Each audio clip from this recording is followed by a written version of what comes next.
All right. Some news came out, that Fangio made a statement during one of his recent interviews, and it kind of got a little, some fans in an uproar about concerns about the defense. I think it was a small minority of people that got worked up on it. I noticed on Dudley Do Wrong, he had brought it up, and I watched his take, quickly about it. So I'm going to cover it here. And honestly, to me, what he said is great news. I had said when we first hired Fangio, it was going to be good cop, bad cop. And I think Fangio is being honest. He's the complete polar opposite. You got Jekyll, which is McDaniel, and Hyde, which is Fangio. And together you got a formidable pairing of coaches. And I liked what I heard. And I just want to dial in to what he said and how it pertains to the fans. And then we got some news out about Cook. He wants a big contract. He's not coming to play for peanuts. This is something I had said when the news sprang up. The news sprang up about him coming to the Dolphins. Now, it's not to say he's not going to come to the Dolphins, but I was very surprised at some of the talk about he's coming to play for peanuts with the Miami Dolphins. 27-year-old running back didn't strike me as right. So I want to cover into that. And then also, The Athletic wrote an article. There's an article that came out in The Athletic about is Cook cooked? And I did a podcast on Cooks doing some analytics. And then the day after, this article came out. Now, I'm not saying that to say, oh, they heard me. And they probably don't even exist. I'm sure they don't. But what it is it offers a second piece of evidence for you to kind of mesh. And it was a really good article. I'll get into that and who wrote it and all that stuff. And it brings in a series of metrics that I didn't include. And I kind of feel ashamed that I didn't add them in. I learned a lot. I love what I got out of this thing. It's not to say is he cooked or not. It's to create a better evaluation today than you had yesterday. The better evaluation you have, the less likely the chance of you getting hoodwinked. And that's what really a lot of news coverage is about these days, is propaganda trying to hoodwink you. Now, not all propaganda is bad. Sometimes there's good stuff that is propaganda. It's just a simplified version of things. But unless you like to be hoodwinked, the Stockholm Syndrome, you just try to get as much information, to question as much as you can so you get better at evaluation. Now, nothing I'm going to say or what this article says means that Cook is cooked, but there is some realities with Cook wanting a larger contract, both good and bad, and I'm going to get into that as well. Capiche? Savvy? So I want to thank you guys for stopping by here. There's so many great channels. There's so much great information out there. There's some bad stuff out there too, but anytime you spend time with me over here and stop by, I am grateful. So I want to give you a shout out and a shout out to Ace Per Head, my sponsor, because without the two of you, this show ain't going down. Ace Per Head's betting software is the premier white label platform for bookies to manage their players and grow their sportsbook operation. Click the link in the description below to get set up in minutes. Ask for the Curtis promo and get a special introductory discount. All right, so Fangio said this. Players on the field of the talent that you have on defense. We have some really good talent at some places. In other places we've got to find the talent. So I think it's a good mix right now. Our good players have got to play really good for us to be good, and we got to find the other guys to fill in that play good in spite of their lack of playing time and experience.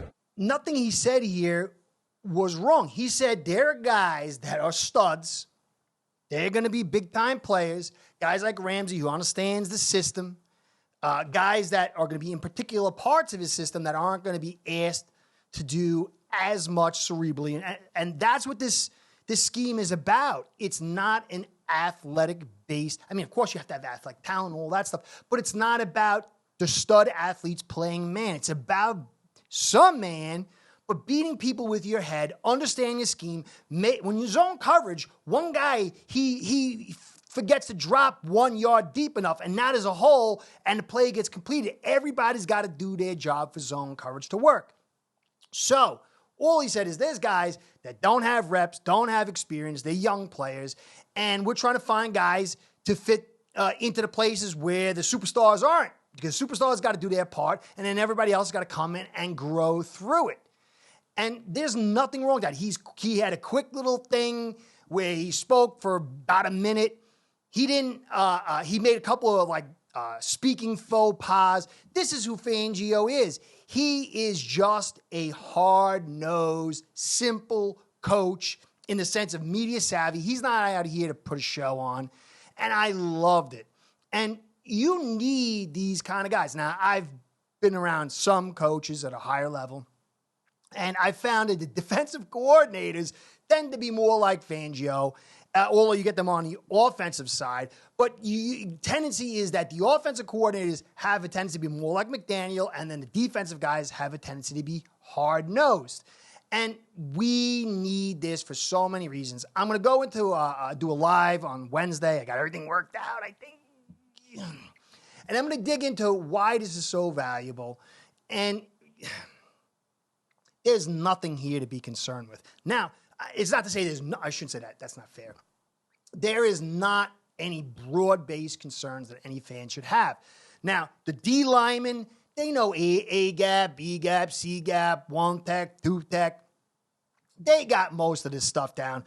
Some of the edge guys, Chubb's got it down. Phillips is probably going to learn through it. He's got to learn what these guys are good at, how they work together. But the front along the line of scrimmage is not really a concern for us. Now, at that linebacker position is where we should have some concerns. Not exactly certain what Long played over in Tennessee, but I'm sure he's kind of got, he understands a lot of this. It's Baker and Van Ginkel and who else we got? Tyndall, and those kind of guys. That's where there should be some concern, because that linebacking group, it ties together the front and the secondary. And so if they're off by a yard or they're missing some things, it could break down a defense. So that's someplace we should, but it's so early. They need reps. They need to get seasoned.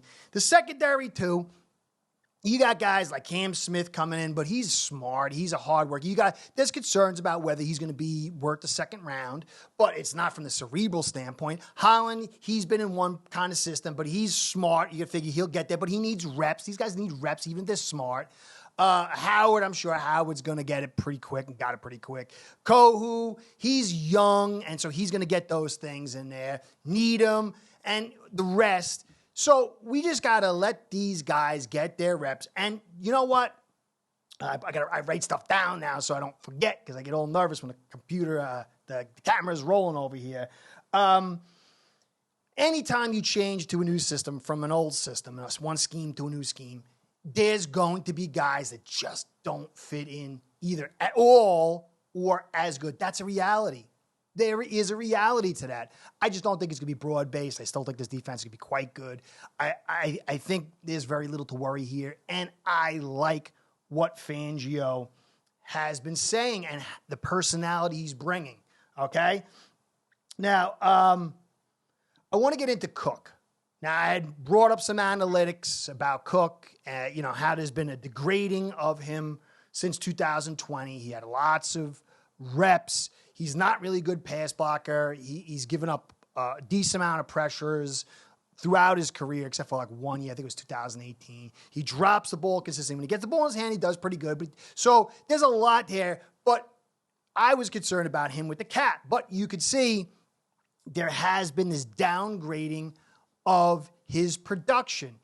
And I didn't dig deep enough to show you some other things. Now, this athletic article by Nigan talked about, is Dalvin cooked? Here's what the advanced metrics say about the ex-Viking. And it was really, really good. I regret not being able to put this stuff in here. And again, this is not going to say he sucks. We don't get him. We shouldn't get him. That's not the case. He is a talented player. It's what are you investing in? What is he going to bring with the offensive line? Vikings had a very good run-blocking offensive line. But you can see over here in the first one, rushing yards over expected, ROYOE. These are NFL stats on NFL Next Gen Stats. According to telemetry, Cook ranked 55th out of 69 eligible NFL runners in his metrics last season. In 2021, he ranked 42 out of 77. In 2020, he ranked 8th. He ranked 8th out of 82. So he went from 8th in 2020 to 42 to 55. And so now you could say it's the shoulder last year. Some people said he's had it for 3 years. I don't understand why it would take him that long to get it fixed. And maybe that's a fair rationality for this. But clearly this is a deeper metrics than what I was bringing to you. Now, rushing explosiveness. How does this make sense given Cook's number of memorable plays? Even though he did have several very long runs, he only had 19 rushes of 12 yards or more last season, 14th in the league. His rushing explosiveness score suggests that he left a lot on the field. To me, that's anecdotal, but it's there for you to use for your evaluations. And then there was rushing elusiveness. Last season, Cook ranked 28th out of 77 rushers in his metrics. Though he ranked in the top half of eligible runners, 28th is a far cry from elite. 2021, he ranked 34th out of 78. And in 2020, he ranked 8th out of 82. Now, even if he had the shoulder, that does affect some of your stiff arming abilities, and it does wear on your ability to work out through the season. So if he's had it for 3 seasons, as some people suggest, and there's a rationale for that, but clearly even his elusiveness has been drained. But you look at the number of snaps, it's a lot of snaps this guy's had, and running back years are like dog years. Now, play speed,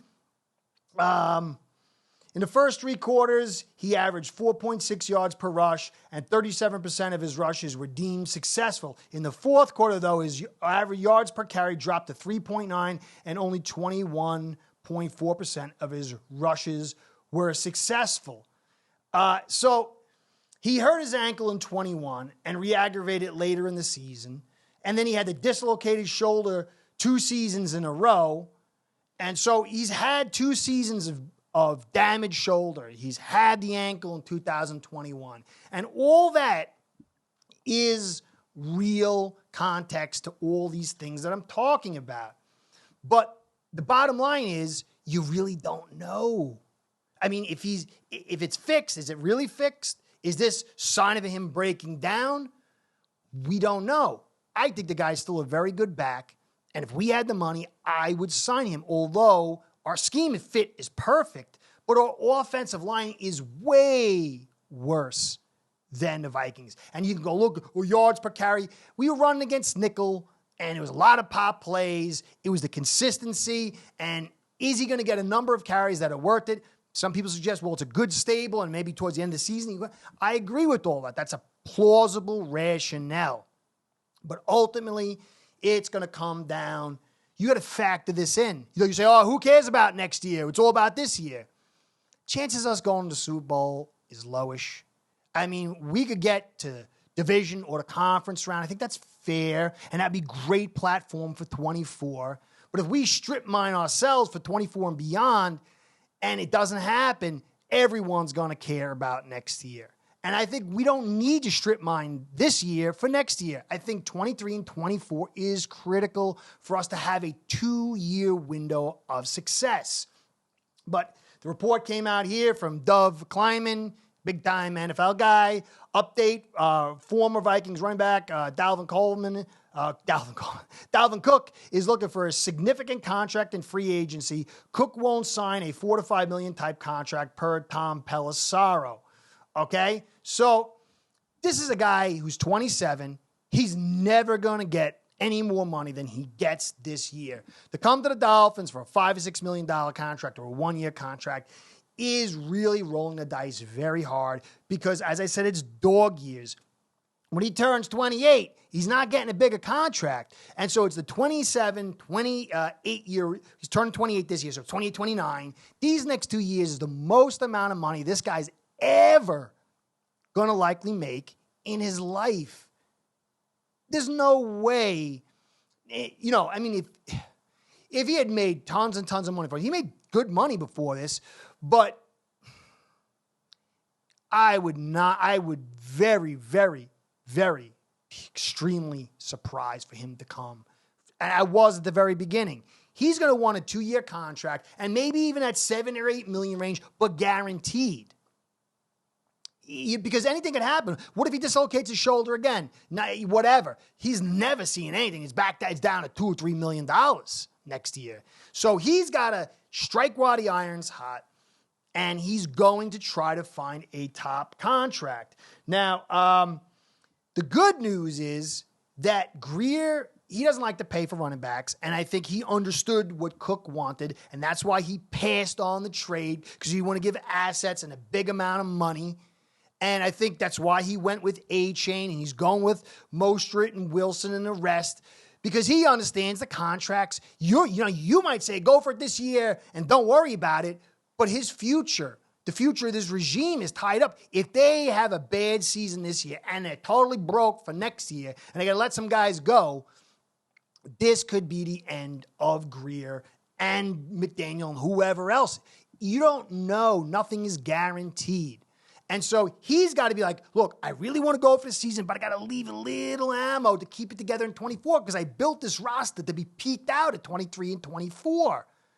So if Grier waits and teams are like, no way, I ain't paying that, only 1 year, then Miami might be able to get this kid for that 6-7 million range, and maybe 6 because the tax break, and Grier might hit pay dirt with a really good player at a very reasonable price through patience. He's done it in the past. But if Miami locks him up for 2 seasons, 7 or 8 million, I talked to somebody else. We got 75 million contracts with Sealer, Wilkins, Hunt, and Connor. And we're negative 31 right now. And yeah, maybe it goes up 10 or something, and you can move. But then the next year, you're 100 million, and you got Waddle, Phillips, Tua, and whoever else.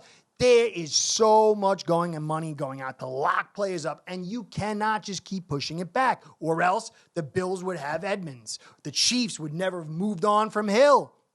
They would never moved on from Brown.